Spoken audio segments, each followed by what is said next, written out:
Oui, donc bonjour à tous et à toutes, et merci à Fé de m'inviter pour partager sur ce sujet de l'indépendance française en lien avec l'éolien. Donc effectivement, les scénarios RTE ont été déjà brillamment exposés, mais j'aimerais y revenir, parce que c'est effectivement des scénarios qu'on lit avec une certaine passion chez Engie. Vous avez pu voir la position de Catherine MacGregor, notre directrice générale, qui, comme disent certains journaux, monte au front pour défendre l'éolien terrestre. Et je précise que je vais me focaliser sur l'éolien terrestre qui correspond à mon périmètre, même si je pense beaucoup de bien de l'offshore. Donc pourquoi finalement défendre cet éolien terrestre ? Tout simplement parce qu'il est indispensable et qu'on est convaincu que la raison va finir par l'emporter. Et je remercie RTE qui est un précieux allié pour objectiver et faire avancer le débat public. Donc déjà, l'éolien terrestre, c'est la première réserve d'électricité bas carbone en France. Ensuite, c'est une énergie compétitive qui contribue au budget de l'État et qui peut aussi aider les industriels directement. Et donc, il serait vraiment dommage de se priver d'une telle énergie, alors qu'on a le deuxième gisement de vent en Europe, en France. Donc, si on reprend très rapidement quelques points clés du rapport RTE, quand on regarde la capacité installée d'ici 2030, avec le facteur de charge éolien, on parle de 35 TWh. Une contribution très importante et atteignable puisqu'elle est en ligne avec les installations des années passées. Qu'est-ce qui se passerait si on se privait de ces 35 TWh en tout ou partie ? Eh bien, tout simplement, des importations supplémentaires. On vit une situation inédite aujourd'hui en France. On est passé d'exportateur net d'électricité à importateur net. À date, cette année, 1,5 TWh d'importation. Donc, je vous laisse imaginer 35 TWh qui manquent. Ce que ça pourrait faire, ça serait certainement très douloureux. On voit déjà que d'être passé importateur, ça fait que l'électricité est plus chère en France qu'ailleurs en Europe, une dépendance qui n'est pas supportable. Enfin, est-ce qu'on pourrait compenser ces 35 TWh par du nucléaire à l'horizon 2030 ?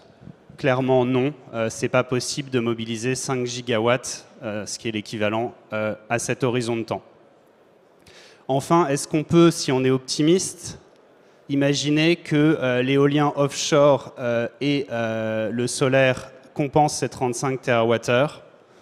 Déjà, c'est peu réaliste parce qu'il y a déjà dans les scénarios de base une accélération sur ces énergies. Mais je vais citer RTE qui le dit très élégamment. L'accélération sur l'ensemble des filières renouvelables est à minima indispensable et le dépassement éventuel des objectifs à l'horizon 2030 présente un caractère sans regret. Donc pour le dire plus simplement, vu notre situation de crise actuelle, toute énergie bas carbone est bonne à prendre et se demander s'il faut ralentir sur l'éolien parce qu'on peut trouver de l'énergie ailleurs, ça paraît une fort mauvaise idée. Donc voilà, et pour finir, au-delà de l'aspect volume des 35 TWh, l'éolien, c'est une énergie compétitive en termes de coûts qui contribue sur plusieurs dizaines de milliards au budget de l'État sur 2022-2023. C'est des corporate PPA avec des industriels qui protègent notre industrie et qui évitent des délocalisations. Donc en conclusion, l'éolien est incontournable pour passer les années à court terme avec une forte tension sur le réseau, comme l'a souligné RTE. Et à long terme, ça restera une brique indispensable d'un mix électrique économique pour la France. Merci. Merci Nicolas, effectivement, pour ces propos qui, de toute évidence, seront partagés par l'Assemblée. Je pense que là, tout autant que vous êtes effectivement déconvaincus de la place de l'éolien. Néanmoins, permettez-moi de vous demander comment est-ce que concrètement, est-ce que ça vous inspire chez Engie Green ? Comment est-ce que vous souhaitez effectivement apporter votre pierre à l'édifice effectivement pour développer la filière éolienne, notamment terrestre, on l'a compris ? Alors ça prend deux aspects. C'est finalement porter aux côtés d'RTE et d'autres acteurs, de la FE, un message fort sur l'éolien terrestre, qui est un message fort qui n'est pas forcément toujours évident à porter, parce que vous pouvez, tous se souviendront de certaines postures politiques autour de l'éolien. Donc voilà, c'est engager notre crédibilité dans cette filière. C'est développer des projets avec une forte acceptabilité en lien avec les élus locaux, pour être exemplaire. Et enfin, c'est tout le volet corporate PPA où on est sollicité quotidiennement. Il y a plus de demandes que d'offres aujourd'hui. Et donc, c'est contribuer à structurer ce marché qui permet à des industriels et peut-être demain à des collectivités d'avoir une vision sur leurs coûts de production à long terme, sur, disons, 15 ans, et ainsi de s'isoler des fluctuations du marché et de préserver en fait une production en France, puisqu'on est quand même à risque d'une vague de délocalisation. Donc voilà, les deux volets sur lesquels on veut contribuer concrètement. Alors, merci à vous pour cet éclairage. Vous me permettrez juste 2 petites secondes, encore un détail logistique, parce que je vois que Madame Christine Goubelio est quand même terriblement mal installée. Est-ce que je peux vous demander qu'on nous apporte les 2 chaises qui ont été rapportées juste à l'entrée? Effectivement, ça lui permettra... Oh, quand même, ça me gêne. Vous êtes la seule femme du panel et vous êtes la plus mal installée. Franchement, non, ça vous gêne pas? Bon, bah écoutez, no problème. Merci à vous de votre compréhension. C'est vrai que c'est toujours un petit peu gênant. Bon, j'essaie effectivement d'arranger la situation. N'en parlons plus. Je vous propose qu'on enchaîne tout de suite avec vous, Nicolas Colosset. Effectivement, je le disais, et Xavier Piéchazic le rappelait tout à l'heure, il faut aller plus vite, il faut aller plus fort. C'est précisément l'objectif de la loi d'accélération sur les énergies renouvelables qu'on a déjà largement touché du doigt, mais on l'a simplement touché. Avec vous, j'aimerais bien qu'on aille un petit peu plus loin et que vous nous disiez finalement qu'est-ce qu'on retrouve dans cette loi, ou en tout cas plus exactement dans ce projet de loi. Bonjour à tous, merci de m'avoir invité. Alors comme d'habitude, quand on me pose une question, je vais commencer par dire autre chose, puis après j'essaierai d'y répondre. Mais vous allez y revenir, j'en doute pas. Non, je voulais tout d'abord rappeler en préambule, mais ça a déjà été plus que touché du doigt aussi par Xavier Piéchazic, que quand on parle de souveraineté, il y a plein de sens dans lequel on peut l'entendre. Et en fait, à partir du moment où on va diversifier notre mix électrique, il est clair qu'il y a un certain nombre de moments, et même plus souvent qu'actuellement, où on sera en situation d'importation de façon instantanée en France, parce qu'on importera de l'électricité des pays européens. Mais ça ne veut pas dire qu'on sera plus dépendant énergétiquement qu'on l'est aujourd'hui. Ce qui est souvent mis malheureusement en avant quand on veut opposer certaines technologies, et je sais que vous le savez tous aussi bien que moi, c'est qu'on dépendra plus des pays voisins, certes, mais après on oublie qu'aujourd'hui, il y a quand même 2/3 de nos énergies, comme ça a été rappelé, qui sont fossiles. Et sauf preuve du contraire, on n'en produit pas beaucoup sur le territoire français et on dépend d'un certain nombre de pays qui en font d'ailleurs actuellement un levier de pression certain. Donc en fait, de toute façon, on aura cette obligation d'avoir plus d'électricité pour se séparer de cette dépendance forte qui ne participe pas du tout à notre souveraineté énergétique. Et donc ça, de toute façon, c'est un élément à prendre en compte. Après, on devra donc augmenter notre production d'électricité, et ça veut dire que de toute façon, on n'a pas le choix.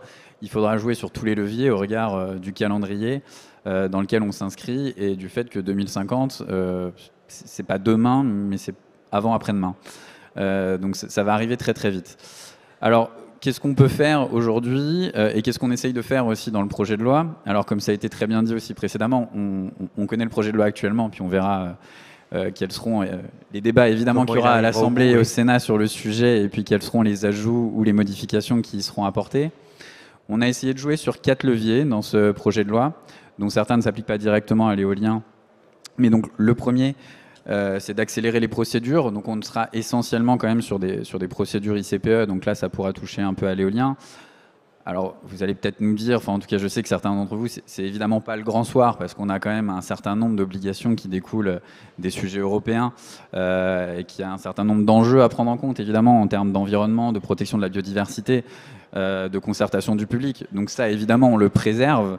Donc ça veut dire qu'on ne peut pas évidemment passer à 3 jours d'instruction, et qu'il faudra conserver un certain nombre d'études environnementales pour s'assurer qu'on prend bien en compte tous ces enjeux.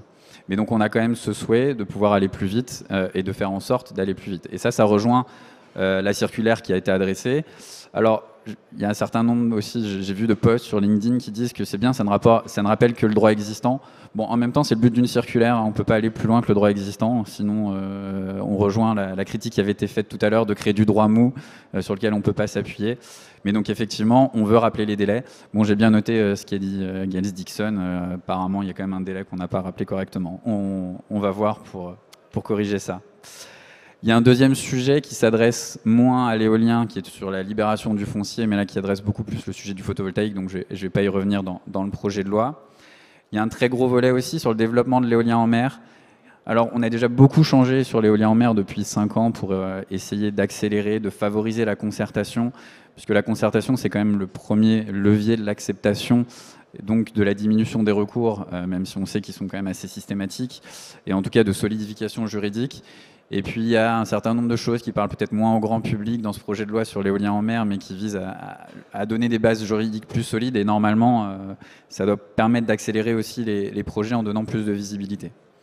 Et puis il y a le dernier volet qui est sur la concertation et l'attractivité. Et donc là, ça a aussi été abordé, c'est comment mieux redistribuer la valeur aux riverains, qui sont évidemment les premiers, aussi bien que ce soit les collectivités ou les particuliers, à voir les éoliennes.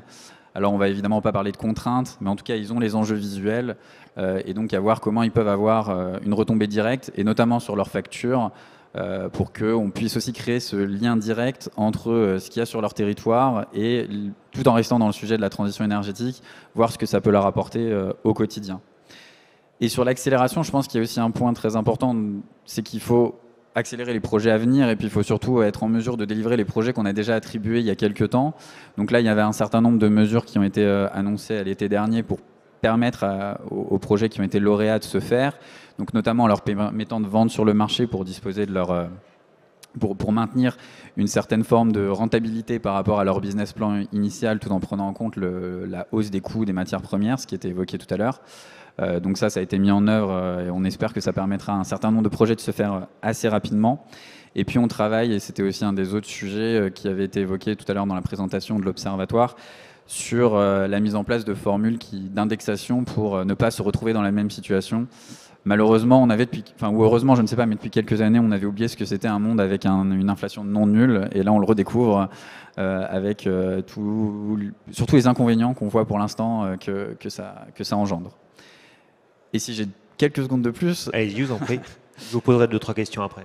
Il y a un enjeu majeur, je pense, pour l'accélération et pour la bonne acceptation. C'est évidemment un effort de pédagogie, mais ça a aussi été rappelé tout à l'heure par Madame la présidente de la FE, sur les enjeux de concertation et d'exemplarité. Alors ça concerne évidemment les enjeux environnementaux, mais ça concerne aussi beaucoup la concertation, la communication avec les populations, avec les maires.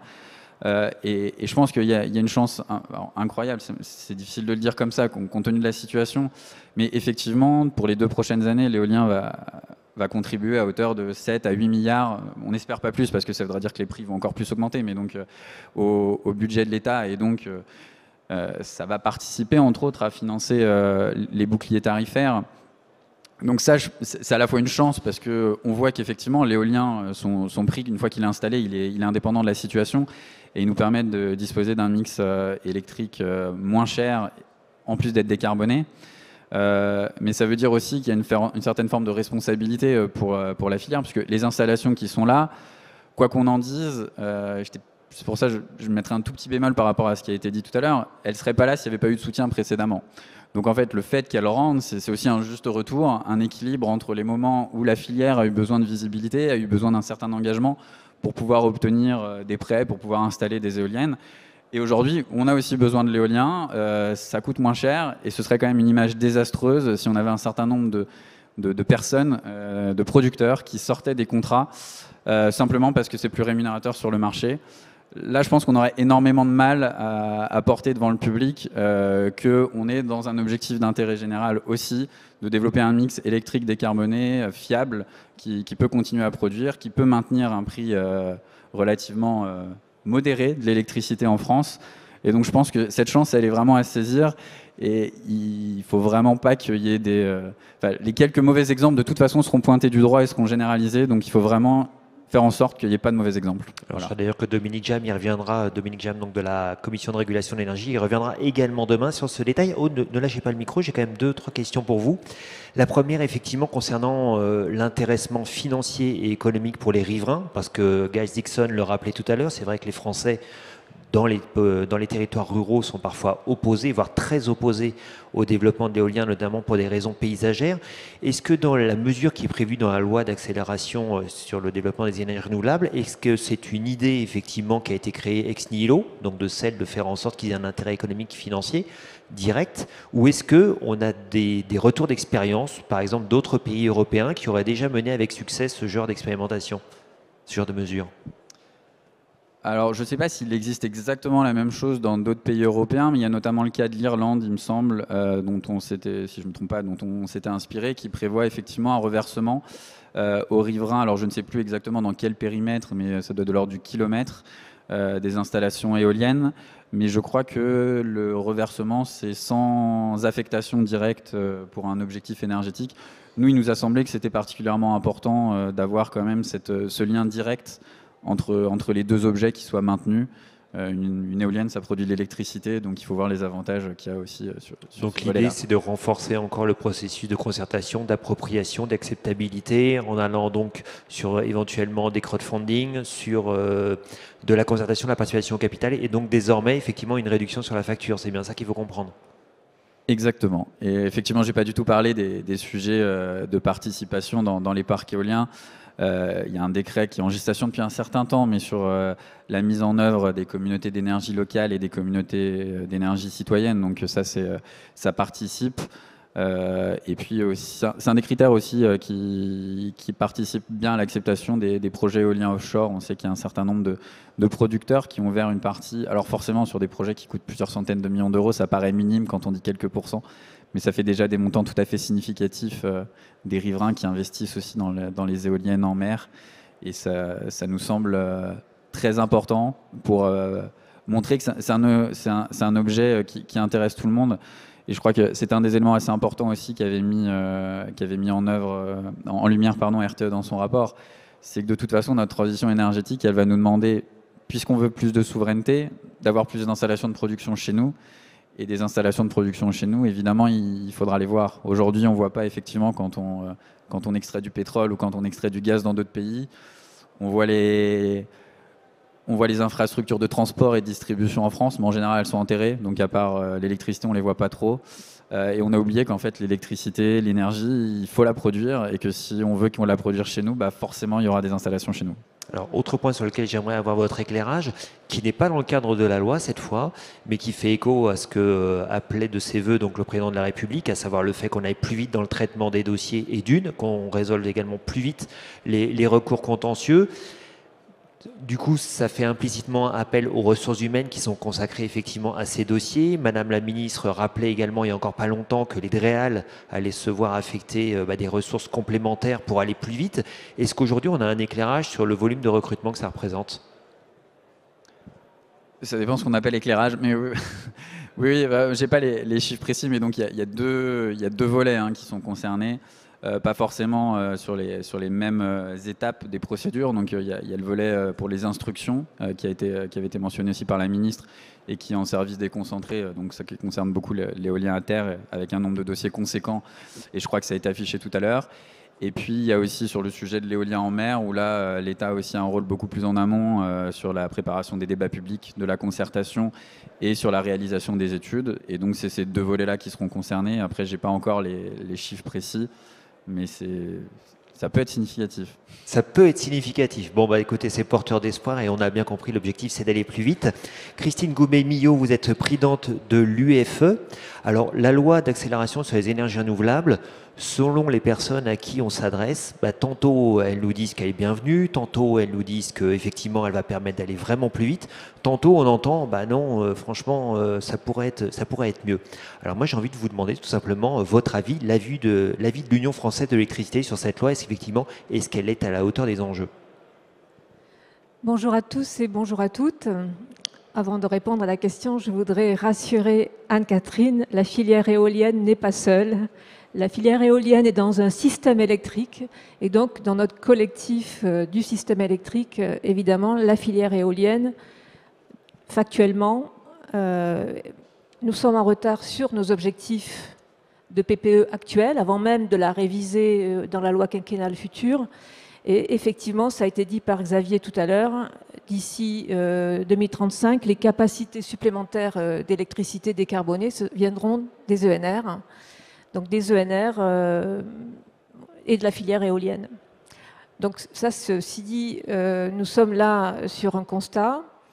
Alors cette loi d'urgence, donc, puisque nous sommes en retard dans un contexte d'électrification par ailleurs où la demande d'électricité va augmenter, donc cette loi d'urgence porte un certain nombre de mesures d'accélération que l'Union française de l'électricité soutient, donc avec tous ses adhérents. Donc, nous soutenons et beaucoup de ces dispositions font consensus. Mais je voudrais revenir peut-être sur 3 points. La première chose, c'est que ces mesures d'urgence, elles sont prévues comme temporaires, premièrement. Et donc, pour la sécurité des projets, nous pensons qu'il faudrait qu'elles soient pérennisées. Alors, peut-être après une évaluation quand elles auront commencé à porter ses fruits. Donc ça veut dire un suivi finalement, un suivi avec des résultats. Alors on n'a pas dans ce texte de loi un encadrement, ni même je crois dans les décrets d'application, un encadrement de la durée maximum des projets, mettons par exemple 2 ans. Pour autant, à un moment, il faudra que ces mesures temporaires, si elles produisent des résultats, on les pérennise. Ce projet de loi, ce n'est pas le grand soir non plus, on le pense aussi. En effet, on a quand même des débats très nombreux. Je parle du CNTE, mais je parle d'autres lieux et je pense que ça préjuge un débat au Parlement assez animé sur cette question de la conciliation entre énergie, climat et biodiversité. Donc nous, électriciens, nous pensons que nous devons, en synergie, répondre aux ambitions à la fois sur la production de gigawatts, de lutter contre le réchauffement climatique en réduisant nos émissions et de préserver ou d'améliorer la biodiversité. Et nous n'opposons pas la biodiversité à l'énergie. C'est vrai pour l'ensemble des filières. Il y a des principes de proportionnalité, il y a les principes de réduire, compenser, éviter. Voilà. Et donc le débat qui est quand même posé et qui est assez préoccupant, c'est que le principe de non-régression en matière de droit de l'environnement, qui est une avancée, qui est un principe d'amélioration continue de préservation de la biodiversité, ne peut pas devenir un principe de conservation où on ne fait plus rien. Voilà. Et ce principe de compromis, de conciliation, c'est vrai dans la vie quotidienne. Quoi que l'on fasse, on doit concilier des choses ensemble. Voilà. Et donc ça, ce point-là va revenir et je pense qu'il faut là du pragmatisme et la volonté à la fin de ne pas perdre de vue que les ENR doivent contribuer à notre sécurité d'approvisionnement et que l'énergie doit être mise au même niveau que préserver, améliorer la biodiversité, ce qui bien sûr est notre souci. Donc ça, c'est une première remarque. La deuxième, c'est sur la question de planification. Alors la planification, on a parlé des schémas S3R ENR, donc anticiper les raccordements des ENR sur les réseaux. Et j'insiste, pour que nous réussissions tous, il faut faire système, et donc il faut faire système en intégrant les réseaux, et je reprends le point de Xavier, les réseaux dans une planification intelligente des projets de production dans les territoires. Voilà. Et je pense que sur cette question de planification, on ne va pas assez loin non plus. Alors les schémas S3R ENR, la révision devrait être facilitée. Par ailleurs, sur les PLU, les collectivités locales, et il faut parler des collectivités locales parce qu'on est dans les territoires, les collectivités locales devront réviser les PLU, bien sûr en gardant le contrôle du PLU. On aurait pu étendre ceci au SCOT, finalement à toute l'architecture de planification que nous avons dans notre pays. On parle du niveau national, mais on a des planifications à tous les échelons de territoire. Et finalement, ce qu'on voit, c'est qu'il y a des incohérences et par ailleurs, je ne dirais même pas que les stratégies ne sont pas cohérents avec la somme des PPE, de la PPE, mais voilà, donc on a un vrai sujet de planification. Donc on a obtenu, et nous en sommes heureux, un secrétariat de la planification écologique. Et je crois qu'en effet, pour faire système, il faut aussi qu'on ait une planification qui revisite l'ensemble de ces outils pour les moderniser, pour les mettre en cohérence avec notre ambition. Et sur l'éolien offshore, nous nous réjouissons qu'il y ait mutualisation des débats publics sur les stratégies de façade, mais là aussi, nous regrettons de ne pas aller aussi loin. Pour faire 40 gigawatts d'éolien offshore, il va falloir qu'on ait vraiment une planification qui aille jusqu'à un zonage, des formes de schéma directeur finalement. Alors bien sûr, on peut avoir un débat public national au niveau du schéma directeur national, et après une concertation projet par projet après les appels d'offres sur ces zones-là, mais avoir une planification qui va jusqu'à un niveau opérationnel de zonage permettra d'abord aux porteurs de projets de se situer par rapport finalement à ces zones propices, et aussi, on en parlait tout à l'heure, au raccordement, au poste source, d'anticiper des futurs raccordements de projets. Et je dirais même que l'industrie, les matériels associés aux câbles souterrains, à tout ce qui fait l'écosystème industriel des projets, puissent aussi s'installer en proximité des futurs projets. Donc là aussi, on pense qu'il faudrait aller plus loin. Mais bon, ceci dit, voilà, ça c'est mon deuxième point. Et j'en ai un troisième. Allez-y, et puis après peut-être on donnera la parole à Nicolas Closset effectivement pour les premières réactions, même si l'idée c'est pas de faire un débat de parlementaires, que nous ne sommes pas d'ailleurs. Allez-y, je vous en prie pour le troisième point. Alors le troisième point, c'est le point un peu difficile de cette loi, où à l'UFE en tout cas, où on réunit à la fois les producteurs, les fournisseurs et les réseaux. On n'a pas encore trouvé, on va dire, le consensus propositionnel qu'on aimerait, qu'on recherche. Et d'ailleurs, je remercie Michel Juria qui œuvre à essayer d'aller encore un peu plus loin dans le consensus sur la répartition de la valeur ajoutée aux riverains, parce qu'effectivement, nous sommes tous d'accord que pour l'acceptation des projets, il faut des retombées économiques dans les territoires et il faut associer les citoyens aux projets ENR. Tout le monde est d'accord. Et d'ailleurs, aux projets de renforcement des réseaux qui vont avec.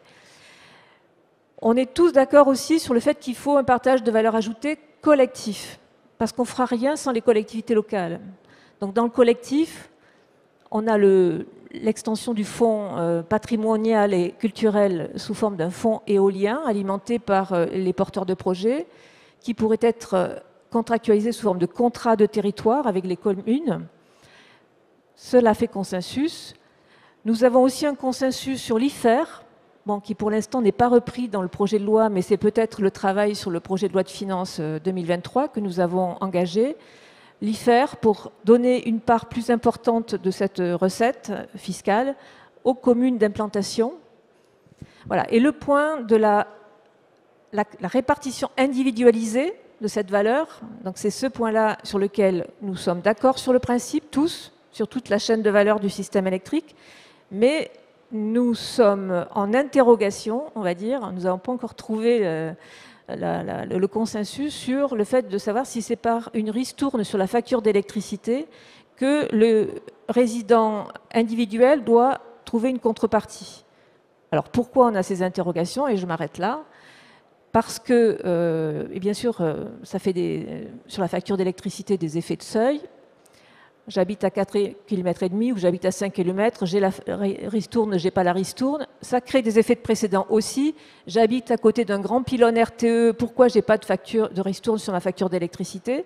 Donc c'est quand même une forme de complexité qui peut aussi amener, alors qui passe par les fournisseurs, hein, donc là finalement la valeur ajoutée des projets de production passe par les fournisseurs dans cette vision des choses. Et finalement, voilà, quelle alternative à cela? Alors, chèque vert par les fournisseurs ou par les communes via l'IFER. Enfin voilà, il y a beaucoup d'idées qui sont travaillées. On n'a pas encore le consensus, mais c'est un sujet important. Effectivement, sujet important, et comme vous le pointez très justement, le diable se cache dans les détails, notamment les effets de seuil, effectivement, chacun faisant valoir son parti et sa nuisance pour la valoriser financièrement. Donc Nicolas Closset, effectivement, comme je le disais, hein, sans anticiper sur le débat parlementaire qui aura lieu en d'autres lieux, peut-être déjà quelques éléments de réaction par rapport à ce que nous a dit Christine Guilbault-Millot. Il y a énormément de sujets. Comme je le disais tout à l'heure, et vous l'avez redit à l'instant, beaucoup trouvent que le projet de loi n'est pas forcément le grand soir. Ce que je voulais dire, c'est qu'il s'inscrit aussi dans un ensemble plus grand. Il y a un certain nombre de mesures qui relèvent du niveau législatif, qui ne peuvent pas attendre, et c'est celle-là qu'on a inscrite dans le projet de loi. Il y a également une concertation qui va démarrer sur la programmation pluriannuelle de l'énergie, qui, elle, a aussi une vocation plus transverse en adressant l'ensemble des énergies. Et puis, la loi prévoit également qu'il y ait une loi de programmation l'été prochain sur le sujet énergétique. Donc on a déjà tout ce cadre législatif qui existe, et puis aussi on a les dispositions qui ont été rappelées, qui viennent compléter en rappelant les délais qui existent déjà, notamment avec la circulaire comme on l'a dit, et puis les autres mesures de niveau infraréglementaire. Il y a un sujet qui est particulièrement important et qui rejoint le sujet que vous avez abordé de la planification. La planification, ça concerne donc évidemment l'éolien en mer. Enfin, c'est bien l'objectif, alors c'est pas écrit forcément aussi explicitement dans le projet de loi, mais l'objectif c'est bien d'identifier les zones qui permettront de se mettre dans la ligne de cet objectif de 40 gigawatts, mais je crois qu'on en parle de façon plus complète cet après-midi dans une table ronde dédiée. Et il y a forcément aussi le sujet du réseau qui doit permettre d'alimenter, enfin en l'occurrence d'évacuer toute cette électricité produite, et avec ces enjeux assez forts d'anticipation qui ont été, de planification et donc d'anticipation qui ont été exposés par RTE. Donc ça fait aussi partie des dispositifs qui aujourd'hui ne sont pas encore écrits dans le projet de loi, puisqu'on n'a qu'une habilitation sur le sujet du réseau.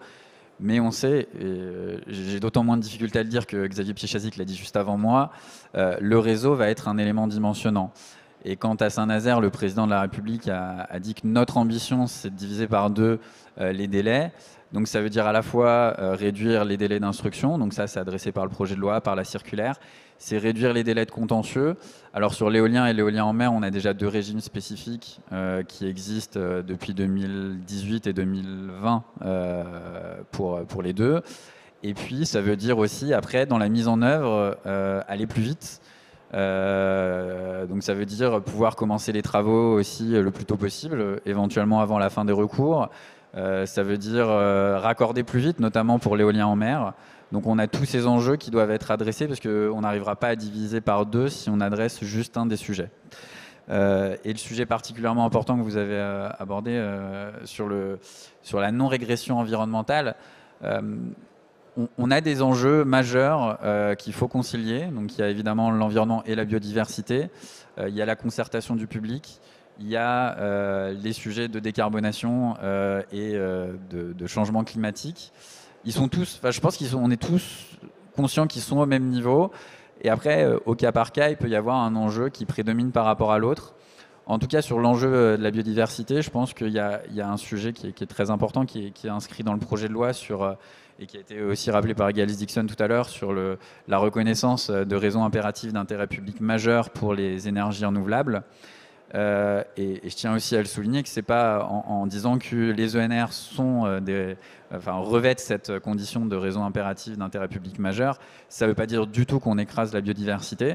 Ça veut simplement dire que à chaque fois, au cas par cas, on reconnaît que le projet est très important et on reconnaît qu'il y a des enjeux de biodiversité, et donc ça demande aux porteurs de projets, et c'est vérifié par l'instruction, qu'on n'a pas des impacts majeurs sur la biodiversité. Donc il faudra toujours étudier les solutions alternatives qui sont possibles.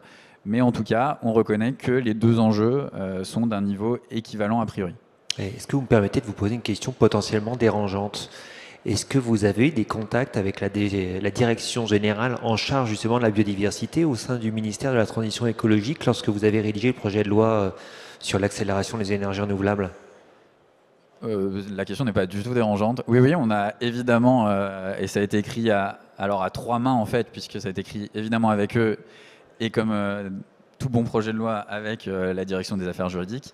Mais donc oui, le sujet a évidemment été vu avec eux, et on le dit avec d'autant plus de facilité que de toute façon c'est une disposition. Alors la directive n'est pas encore adoptée, mais c'est aussi des discussions qui ont lieu au niveau européen, et avec un objectif qui est aussi inscrit au niveau européen, et avec, encore une fois, j'ai pas envie de dire toutes les mêmes contraintes, c'est juste que pour avoir une dérogation sur les espèces protégées, on a besoin de vérifier 3 critères.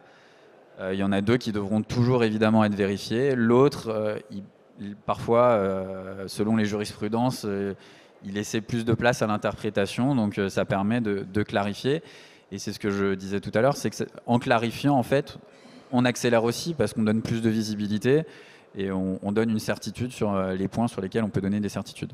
Alors, merci Nicolas Laclosset. Vous l'avez compris, hein, donc le leitmotiv de cette table ronde pour atteindre la sécurité d'approvisionnement énergétique électrique décarbonée, c'est évidemment d'accélérer, consacrer plus d'énergie donc au développement des énergies renouvelables et de l'éolien en particulier. Qui dit consacrer plus d'énergie, ça veut peut-être dire aussi en perdre un petit peu moins. Notamment, effectivement, Christine Goubet-Millot, vous le disiez, aujourd'hui, le monde de l'électricité est réuni dans un collectif. Jean-François Petit, aujourd'hui, est-ce qu'effectivement, on peut dire que les luttes d'hier entre les différents types d'énergie, elle est derrière nous, et ce qui prévaut aujourd'hui, c'est vraiment un mix énergétique qui soit global, soutenable et décarboné? Bonjour, bonjour à toutes et à tous. Alors sur la complémentarité, effectivement, mais je pense que ça a déjà été dit et redit, vous l'avez dit, on parle de leitmotiv sur cette table ronde, donc je vais peut-être faire des redites sur ce qui a été dit précédemment. Pour moi, il faut commencer par répondre à cette question sur ce que dit RTE, ce que dit l'ADEME, pour atteindre la décarbonation avec les objectifs de 2030 et la neutralité à l'horizon 2050. Il faut faire une électrification des usages. Donc pour moi, c'est un premier paramètre avant de savoir de quelle énergie on va combiner. L'idée, c'est de savoir que la consommation d'électricité va augmenter, non pas parce qu'on ne va pas diminuer nos consommations, mais parce qu'il faut faire une électrification des usages. Donc ça, c'est un premier paramètre à prendre en compte. Après, le deuxième paramètre, on en a déjà parlé. Et avant la crise de l'Ukraine, on a vécu 2 années de Covid qui ont généré un certain nombre de conséquences, donc des problématiques d'approvisionnement, augmentation des délais d'approvisionnement, augmentation des prix des matières premières qui ont eu un premier effet d'inflation sur le prix des énergies.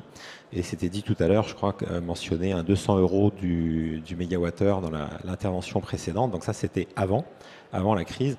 Et donc, on est quand même dans un système qui dérive indépendamment de la crise actuelle. Donc la crise actuelle, la guerre de l'Ukraine, a fait simplement une accélération de la prise de conscience de la nécessité de mettre en place ces énergies décarbonées. Donc quand on dit décarbonées, du coup, ça réduit les choix, et les choix vont se réduire entre le nucléaire et les énergies renouvelables.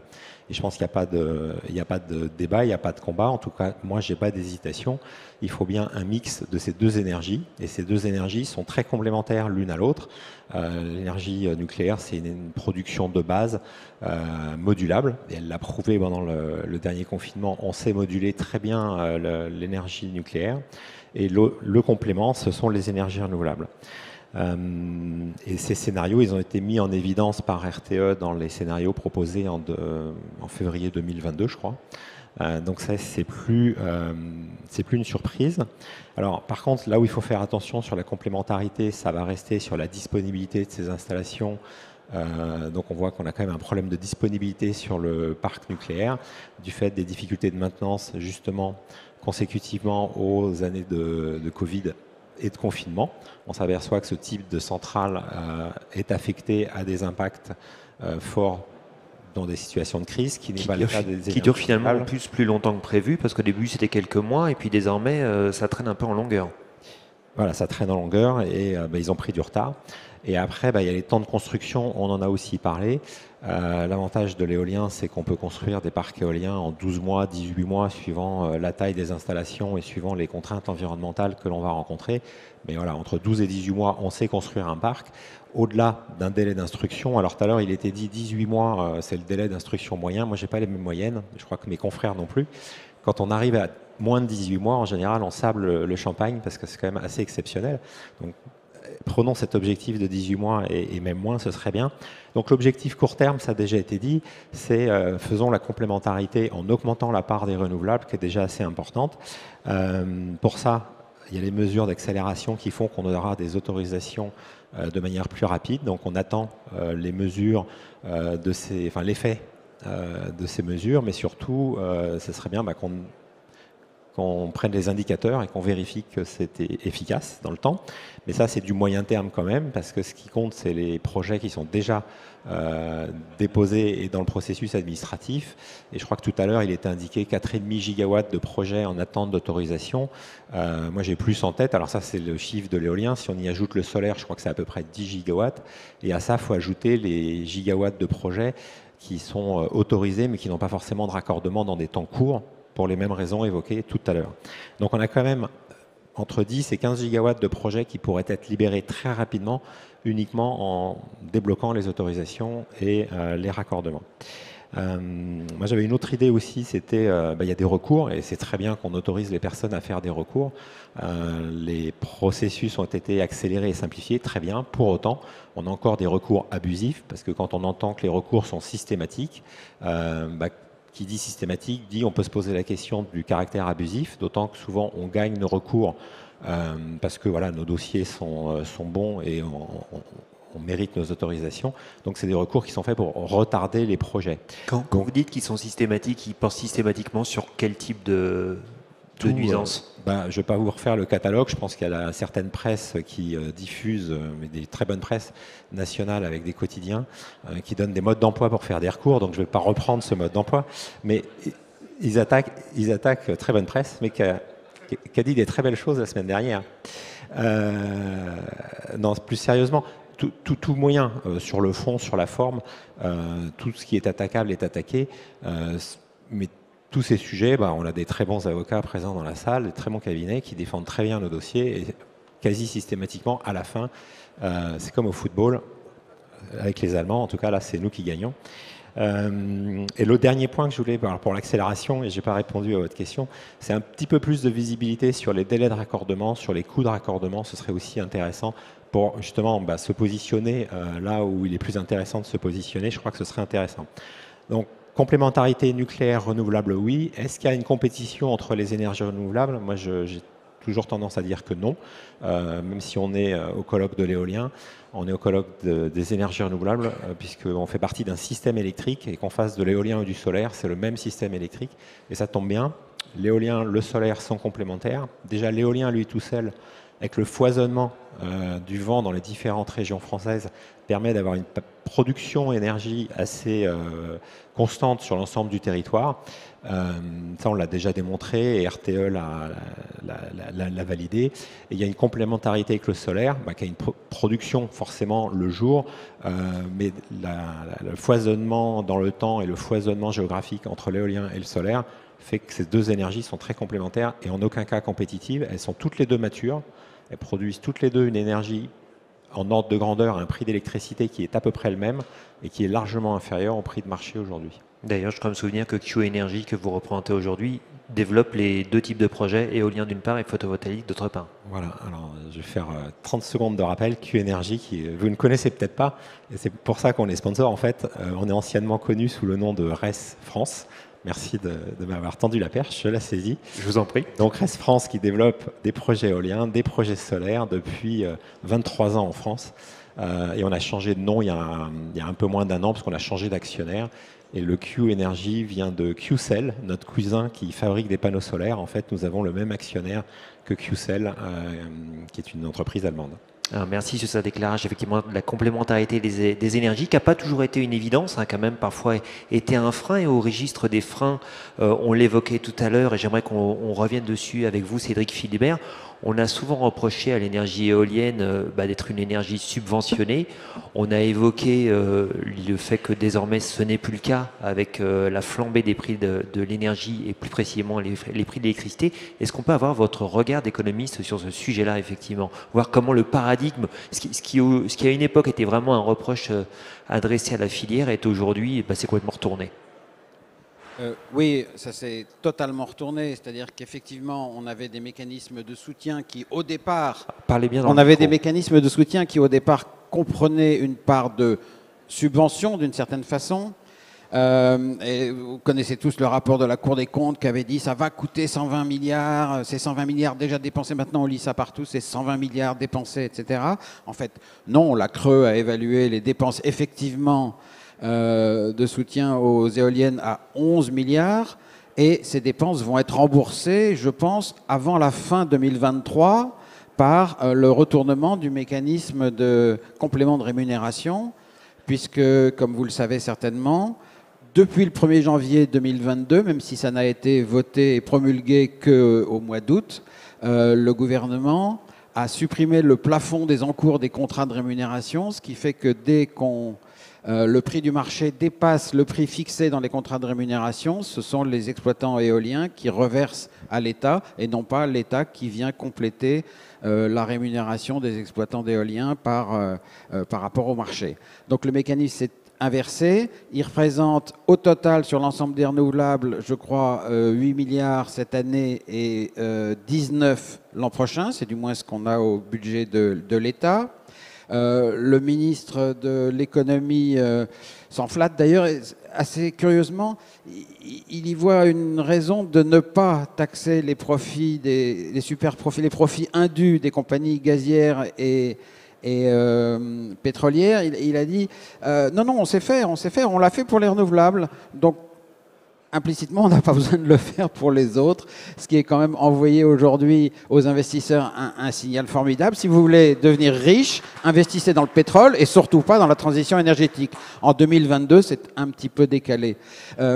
Voilà. Donc aujourd'hui, effectivement, le mécanisme est tout à fait inversé.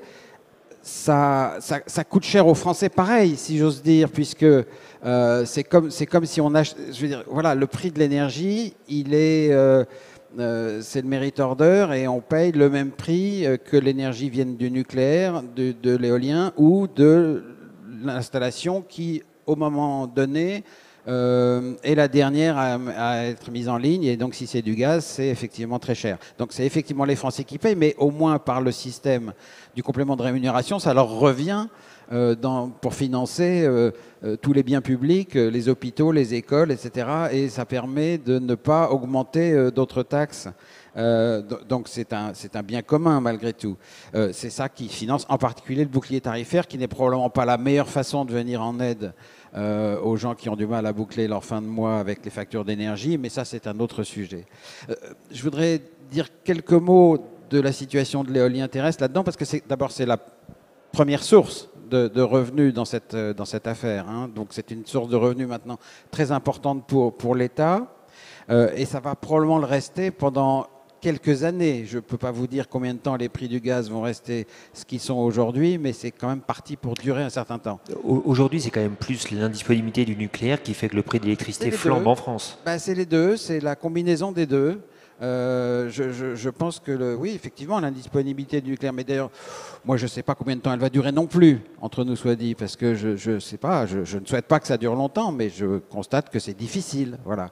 Donc ces deux facteurs de tenaille fait que le prix du gaz risque de rester élevé un certain temps, et donc aussi à cause de la faiblesse du nucléaire en particulier et des 64 TWh qui nous manquent du fait de notre retard sur les objectifs européens. C'est quand même 6 fois la contribution qui nous manque, paraît-il, de Fessenheim, qui était arrivé à 40 ans, qui n'a jamais eu la 4e visite décennale, donc qui a été arrêtée de façon assez logique. Voilà, c'est 6 fois ça qui nous manque en termes de renouvelables. Donc c'est quand même très très important comme déficit. Voilà. Je voudrais venir quand même à la question de l'accélération, parce que on a à la tête de l'État un spécialiste du en même temps, comme vous savez. Donc le discours du 10 février, c'est en même temps les renouvelables et en même temps le nucléaire. Ça paraît raisonnable. D'ailleurs, ça paraît raisonnable. Aujourd'hui, ça fait consensus. Oui, enfin, on va y revenir dans 2 minutes, si vous voulez bien. Mais quand ça touche l'éolien terrestre, le en même temps confine à la schizophrénie. Parce que c'est en même temps j'accélère et en même temps je freine. Alors, peut-être qu'on a un spécialiste non seulement du jet ski, mais aussi de la conduite automobile sportive, hein, le talon pointe, je freine et j'accélère en même temps.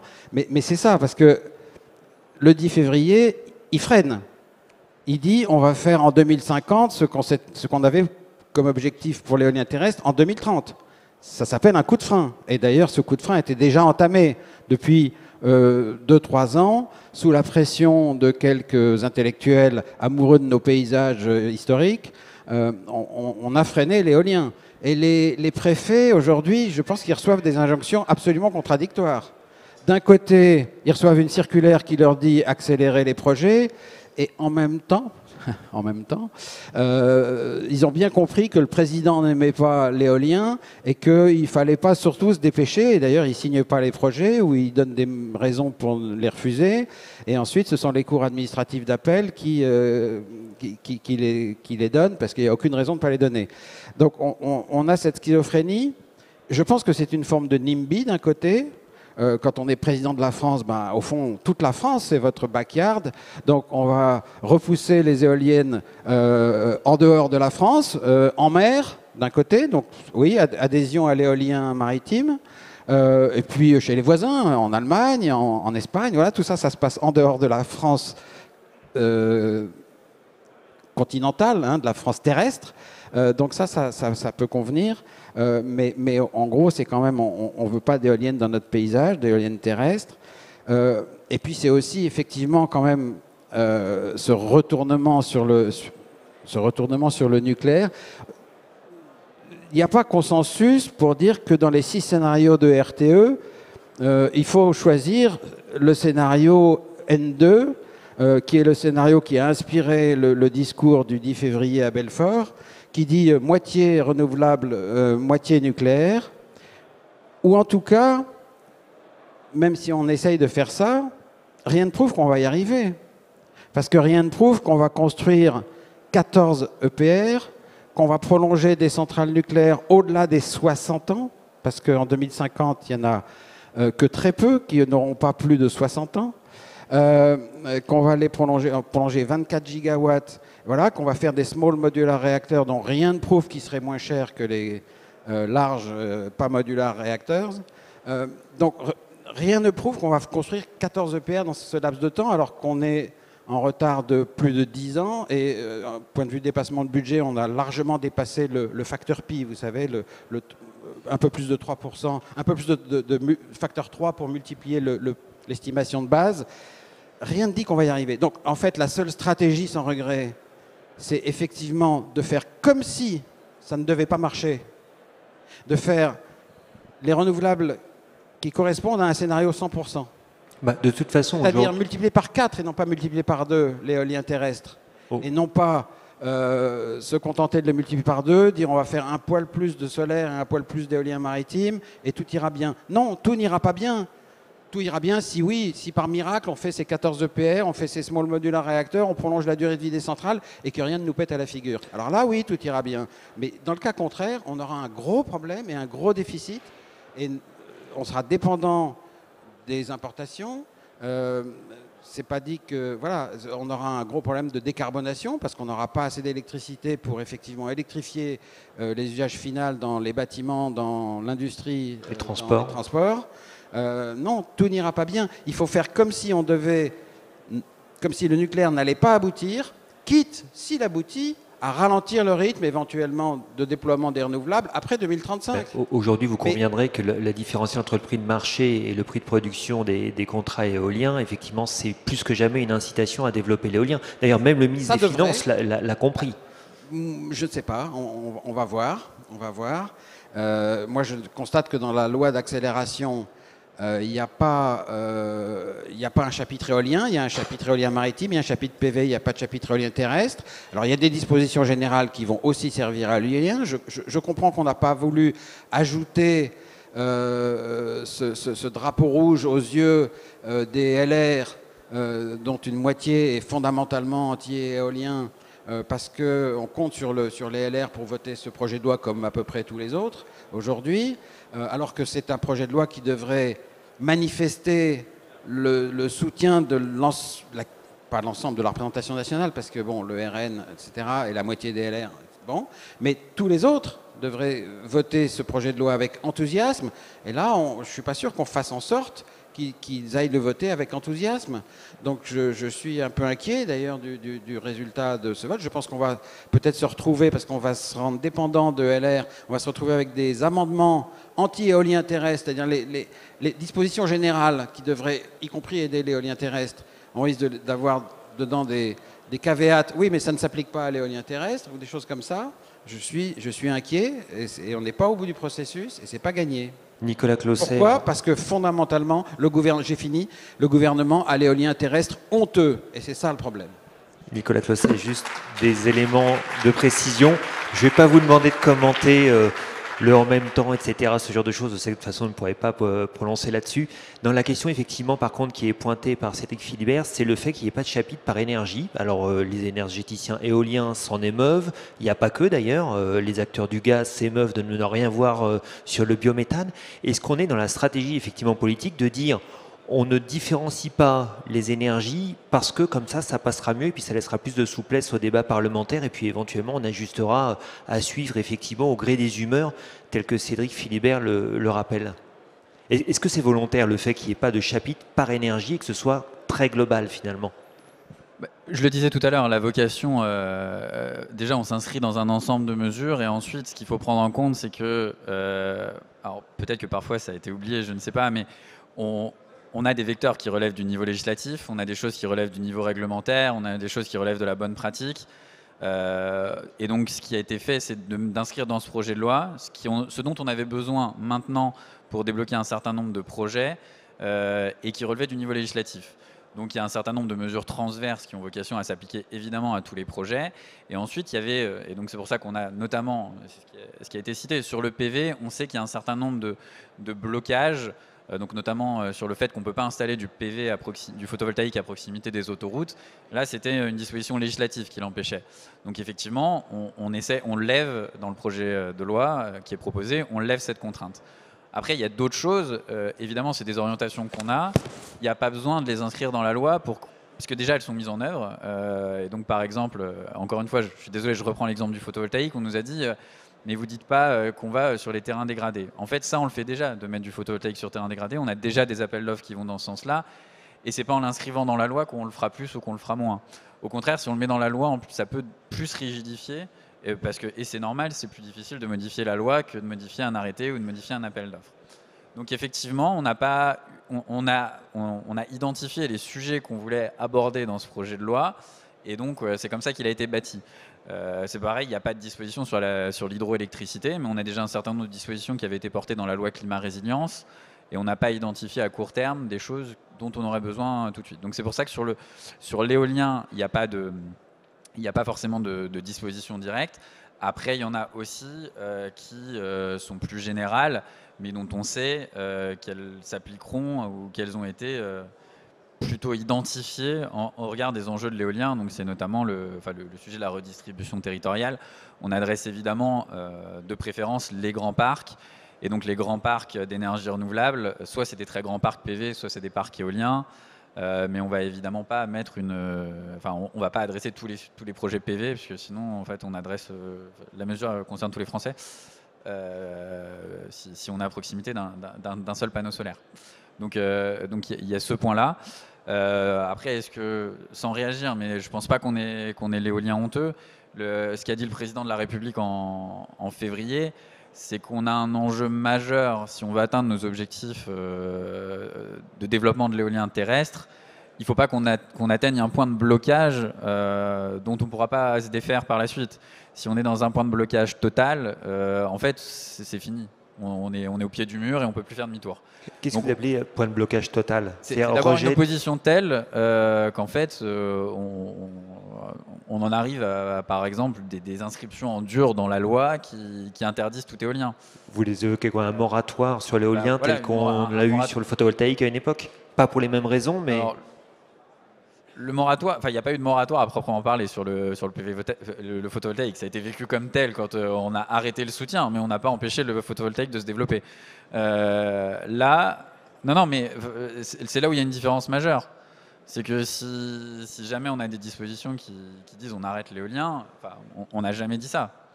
Mais si on a une disposition dans la loi qui interdit l'éolien, là, effectivement, c'est un vrai moratoire. Et donc, c'est pas du tout l'intention du gouvernement. Le gouvernement le président de la République avait rappelé qu'on souhaitait continuer à développer l'éolien et qu'il y a des enjeux majeurs qu'il faut qu'on adresse et qu'on n'oublie pas. Et c'est ceux qui ont été rappelés par la présidente dans son discours d'ouverture, c'est que on peut pas avoir des oppositions trop fortes sur la biodiversité. Ça veut dire qu'il faut la prendre en compte, et ça veut dire aussi qu'il faut concerter avec les élus locaux et avec les populations. Alors on sait que ça suffira pas à empêcher des recours par la suite, mais il faut quand même continuer à faire cette concertation le plus en amont possible avec les élus locaux, avec les parties prenantes. On sait que c'est un travail de longue haleine, mais qui est indispensable pour qu'on puisse continuer sur cette dynamique et réaccélérer un petit peu par rapport au rythme qui a été le maximum, je crois, en 2017 de déploiement de l'éolien. Et on a finalement ralenti depuis, puisqu'on est passé de 1,7 gigawatts installés en 2017 à quelque chose entre 1 et 1,3 depuis. Et enfin, donc l'objectif, c'est quand même qu'on reprenne cette dynamique, puisque la PPE indiquait un rythme de 2 gigawatts par an. Donc voilà. Christine Goubet-Millot, pour revenir toujours sur la loi, effectivement, s'agissant du foncier particulièrement et de la répartition territoriale, du développement des énergies renouvelables, est-ce qu'on a des exemples ailleurs en Europe qui nous permettraient de voir où est-ce qu'il faut qu'on place le curseur effectivement pour développer nos projets? Oui, il y a d'autres exemples. Bon, le contrat de programme en Allemagne entre les trois parties en coalition définit que 2% du territoire allemand sera réservé sur de l'éolien foncier. Bon, je ne suis pas sûre qu'en France, on soit capable de faire une chose pareille, parce que quand on voit la difficulté du débat sur concilier biodiversité et énergie et climat, donc on a du chemin à faire. Je voudrais sortir peut-être de la question de la loi, c'est pas le grand soir, mais on va continuer à travailler à l'améliorer et à la faire progresser dans tout le processus pour donner de la visibilité aux filières ENR pour se projeter, parce que toutes ces filières ont besoin de visibilité. Et puis il y aura le projet de loi accélération de la construction des réacteurs nucléaires aussi qui va arriver pour anticiper, définir dans quelles modalités ces débats publics se feront aussi pour l'ensemble des outils dont nous aurons besoin dans cette diversification et renouvellement de notre mix électrique de production décarbonée. Mais je voudrais sortir de cela pour dire qu'en fait notre plus grand défi, c'est pas le plus facile, c'est de redonner aux Français la fierté de produire leur énergie. On parle de boucles courtes, on parle de production locale, on parle, voilà, redonner aux Français la fierté de produire leur énergie. Et je crois que c'est ça notre plus grand défi, tous ensemble, c'est de redonner la fierté de produire notre énergie. Parce que notre énergie, c'est ce qui va nous permettre de nous déplacer, de nous éclairer, de nous chauffer, de tous les usages qui sont liés à la vie quotidienne, à la vie tout court, voilà, et ceci pour nos enfants et nos petits-enfants. Voilà. Donc moi, mon mot peut-être pour cette table ronde, c'est de dire, au-delà du projet de loi, redonner aux Français la fierté de produire leur énergie. Et comment est-ce qu'on peut s'y prendre à votre avis? Créer un label, faire une campagne de communication, travailler sur la réappropriation de la question énergétique, parce que c'est vrai que tout à l'heure on évoquait le fait que pendant des années, pendant des décennies, on ne voyait pas d'où venait notre énergie, et pour cause, elle était essentiellement fossile, extraite des pays du Moyen-Orient. Aujourd'hui, on voit que quand on relocalise l'énergie, ça grince des dents. Et est-ce que là, il n'y a vraiment pas un travail de longue haleine à commencer? Ça vient de loin, en fait. Une usine, c'est sale, une éolienne, c'est pas beau, une centrale nucléaire, c'est mal. Donc toute cette question de culpabilisation, il faut qu'on s'en sorte. On le doit à nos enfants, parce qu'aujourd'hui, on est en train de vivre sur un système électrique dont on a hérité de nos anciens. Et demain, on va leur laisser quoi en 2035, 2040, 2050 ? Voilà, donc on leur doit. Donc il faut sortir de cette culpabilisation et il faut remettre les collectivités locales dans le jeu, parce qu'on sait bien qu'on ne va pas mettre n'importe quoi, n'importe où. Le foncier, il est précieux. Donc il faut qu'au niveau de l'aménagement du territoire, et j'y reviens avec cette idée de planification ou d'aménagement du territoire, j'en sais rien, mais quand on est en train de repenser, de rebâtir un système électrique, effectivement, au niveau des territoires, les collectivités locales doivent identifier par anticipation le foncier qu'elles peuvent réserver pour telle et telle chose, le foncier qu'il faut absolument protéger, zone agricole ou zone forestière, et que ça vienne en anticipation et par les communes, et que les citoyens entrent dans cette idée que là où on va réserver du foncier, on va mettre une usine, on va mettre un parc éolien, on va mettre une centrale nucléaire, près d'une autre centrale nucléaire, plutôt. Eh bien, ça va produire notre énergie qui va nous servir à nous éclairer, à nous déplacer et finalement à vivre. Jean-François Petit, on voit effectivement que Christine Goubet-Millot dit qu'il faut redonner envie, il faut effectivement montrer aux gens que on peut être fier de produire notre propre énergie. Ça passe effectivement par le fait de lever certains préjugés qu'on avait, notamment s'agissant de l'éolien. On évoquait tout à l'heure le fait que ce soit une industrie, une filière subventionnée, mais pas que. Il y a eu un large débat sur la recyclabilité des éoliennes. Aujourd'hui, je pense que la filière a largement travaillé effectivement à améliorer la situation, aussi bien sur le fond que sur la forme, sur la communication. Et puis il y a peut-être aussi la question de l'intermittence, parce qu'à une époque, on en parlait tout le temps. On reprochait tout le temps aux énergies renouvelables et à l'éolien en particulier d'être intermittent. Est-ce qu'aujourd'hui, c'est encore d'actualité? Voilà, alors beaucoup de sujets. Peut-être sur la réversibilité ou le recyclage des parcs éoliens. Donc quelques chiffres ont été donnés tout à l'heure. Moi, je peux vous donner l'exemple d'un parc éolien que Q-Énergie France a développé et construit en 1999 et 2000 dans le sud de la France, sur une commune de l'Aude. Petite commune de 250 habitants qui nous a accompagnés sur ce projet dès sa conception. Donc le parc de Souléa. Donc ce parc, il a fonctionné dans des conditions de vent très robustes, avec forte tramontane, forte turbulence. Donc ce parc, il a fonctionné 21 ans. Et là, on s'est posé la question, qu'est-ce que l'on fait? Donc avec les élus qui ont soutenu tout au long du projet et qui ont vécu, qui se sont appropriés le projet, ils en ont fait un parcours de santé. Enfin bon, ça, c'est des exemples comme un autre de parcs bien intégrés, bien acceptés. On parle d'opposition, mais il n'y en a pas tant que ça. Elle existe, mais elle est ponctuelle. Et on citait aussi les aides locales. C'est un projet qui a été fait sur des terrains communaux. Donc entre la location des terrains et la fiscalité, plus de 5 millions d'euros ont été distribués sur les territoires de ce projet. Non, ça, c'était pas la question, mais je pense que c'est important pour l'acceptabilité. Elle est réelle, elle existe. Et donc cette même ville, même avec un changement de conseil municipal, a choisi, nous a demandé de faire un nouveau projet, de faire un repowering. Donc on a démantelé ce projet, on a commencé le démantèlement en juillet de cette année et le démantèlement sera complètement terminé fin novembre et nous pourrons construire la construction d'un nouveau parc en janvier pour mettre en service en février un nouveau parc éolien. Donc pour l'instant tout va bien. On n'a simplement pas pu augmenter la dimension des éoliennes, même si c'est le souhait de tout le monde, mais pour des contraintes de radar météo, de servitude météo, on n'a pas pu augmenter la taille des machines. Donc on a remis le même nombre de machines de la même dimension. On a quand même réussi à augmenter la puissance de 20 à 24 MW, ce qui permet d'augmenter la production. On a un meilleur rendement en plus, donc c'est quand même positif.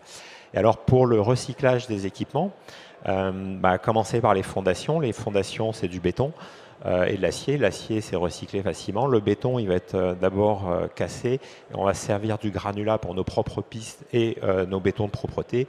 Et le reste est donné, cédé à un entrepreneur local qui s'en sert pour faire les routes dans la région. Ensuite, tout ce qui est mât, bien sûr, en acier, ça s'est recyclé très facilement. Après, pour les nacelles, il y a deux options. Donc, soit on remet sur le marché les nacelles qui sont encore en état de fonctionner. Dans le cadre de notre parc, c'est un parc qui avait donc 22 ans, dans des régimes de vent très forts. On n'a pas pu revendre sur le marché, donc on démantèle tout, on recycle tout. Et pour ce qui est des pales, donc une partie des pales va aller dans des cimenteries pour faire du ciment, mais une autre partie des pales a été offerte à un artiste local qui en fait des sculptures. Il peint les pales et il en fait des sortes de totems. On va en installer un sur notre siège. Il en fait aussi des meubles. D'ailleurs, sur notre stand Q-Énergie, en fin de journée, vous pourrez venir boire une bière sur une table qui est faite avec une pale du site de Souléa. Donc voilà, on peut recycler à plus de 90%. Donc je n'ai pas le chiffre exact, mais le chiffre en moyenne de 90% est largement faisable. Donc on peut comparer le temps de démantèlement d'un parc éolien, 5 mois, versus le temps de démantèlement d'une centrale nucléaire. Dans le meilleur des cas, c'est 15 ans, c'est les chiffres d'EDF, mais s'ils respectent les mêmes délais pour le démantèlement que pour la construction des centrales, ça risque d'être plus long. Et le coût est maîtrisé, il est largement couvert par les provisions qui ont été faites, les garanties qui sont mises en place. Et là, à nouveau, on respecte le budget et on verra les budgets du démantèlement des centrales nucléaires en comparaison. Donc la réversibilité des sites, oui, ça fonctionne. Le recyclage des parcs éoliens, à plus de 90%, oui, ça fonctionne. Et en ce qui concerne comment dirais-je, le terme m'échappe, l'intermittence de l'énergie éolienne, qui est un grief régulier qui est adressé alors à l'éolien d'une part, mais plus largement aux énergies renouvelables. Alors, je n'aime pas trop le terme intermittence, parce qu'en fait, on parle plutôt de variabilité.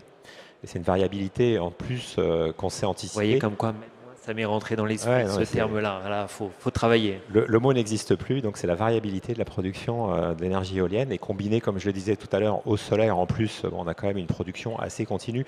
Moi, j'aime bien utiliser un exemple donc, qui date de 2020, où pendant le premier confinement, donc toute RTE, du fait de la baisse de la consommation électrique, a arrêté l'ensemble des centrales thermiques traditionnelles, fuel et gaz, a juste maintenu quelques cogénérations qui étaient sous contrat d'achat.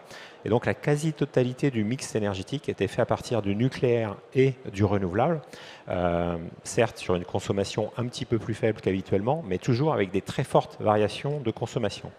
Donc premier constat, c'est que le réseau a été très stable et RTE a très bien pu gérer la variabilité de la consommation avec uniquement du nucléaire et du renouvelable. Donc déjà, il y a une très bonne adaptabilité. Et le taux de pénétration de l'éolien, pendant ces confinements, il a été de 25 à 30% en moyenne. Il y a même eu des journées où on a atteint un pic à 45%, c'était le 29 mars 2020, ceux qui veulent vérifier. 45% venaient du renouvelable, dont plus de 30% venaient de l'éolien. Donc oui, il y a vraiment une résilience du renouvelable face aux besoins du réseau et il n'y a pas de problème de pilotage, contrairement à certaines idées reçues. Alors avant qu'on ne fasse passer un micro dans la salle, je vais revenir vers vous, Nicolas Giuliano. Rassurez-vous, je ne vous ai pas oublié. On a commencé effectivement par vous. Et avant de commencer le dialogue avec la salle, j'aurais voulu revenir sur les PPA, les corporate PPA qu'on a largement évoqués. Enfin, on les a pareil, un peu comme la loi tout au début, touchés du doigt. J'ai envie de revenir vers vous pour ce sujet, savoir comment est-ce que ça constitue là aussi un levier important d'accélération pour le développement de l'éolien. Oui, alors je vais me permettre juste une micro-digression avant. Je reviens sur le thème de label et d'acceptabilité qui a été évoqué. Je pense qu'effectivement, j'aime beaucoup ce que vous avez dit sur la fierté des Français de produire leur énergie, mais ça sous-entend que ce soit des projets exemplaires.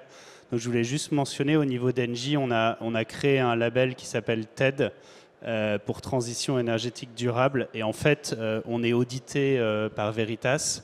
Et donc, il y a un certain nombre de critères, ce qui permet d'objectiver la démarche qu'on a avec 3 volets, l'environnement, la concertation et l'impact climat. Et donc, voilà, je sais qu'il y a beaucoup de mes confrères qui ont aussi des démarches exemplaires. Mais voilà, nous, on est allé un cran plus loin en voulant le formaliser avec un audit. Donc voilà. Et donc pour revenir à la question du PPA, bon, je pense que la plupart d'entre vous êtes familiers. Le corporate PPA, donc c'est un contrat de gré à gré entre le producteur, donc qui va lier un actif à un consommateur, généralement un industriel qui a une consommation d'électricité importante. Là où ce mécanisme est vraiment vertueux, c'est qu'on a dit aujourd'hui déjà il y a un impact positif sur le service public, le budget de l'État à travers ses compléments de rémunération. On voit que dans le projet de loi d'accélération, il y a davantage de redistribution locale. Le PPA permet de le prendre à un autre niveau. Donc c'est un industriel qui va en fait s'engager à acheter l'électricité à un prix donné pendant 15 ans. Et du coup, il y a ce qu'on appelle le principe d'additionnalité, c'est qu'une centrale va être construite et financée sur la base de ce contrat. Et donc, c'est une évolution du marché, puisque là, il n'y a plus du tout de soutien de l'État. Donc, on voit qu'on s'inscrit, on est vraiment une filière très mature qui peut s'inscrire dans ces mécanismes de marché. Et alors, du point de vue de l'industriel, le grand avantage, c'est que du coup, il est décorrélé du marché. Quand on voit des prix qui font x10 sur une période d'1 an, vous pouvez imaginer ce que ça fait sur des coûts de production. Et donc voilà, ce PPA permet à des industriels de garantir leurs coûts de production et donc leur pérennité. Alors du coup, on voit que ça a tout pour plaire. Ça veut dire que j'imagine qu'il y a pas mal de demandes. Oui, il y a beaucoup de demandes. On est dans un marché aujourd'hui où il y a plus de demandes pour des électrons verts au prix qu'on est capable de proposer qu'il n'y a de projet. Donc on voit qu'il faut accélérer le déploiement des projets pour répondre à cette demande. Aujourd'hui, ça s'adresse à des industriels.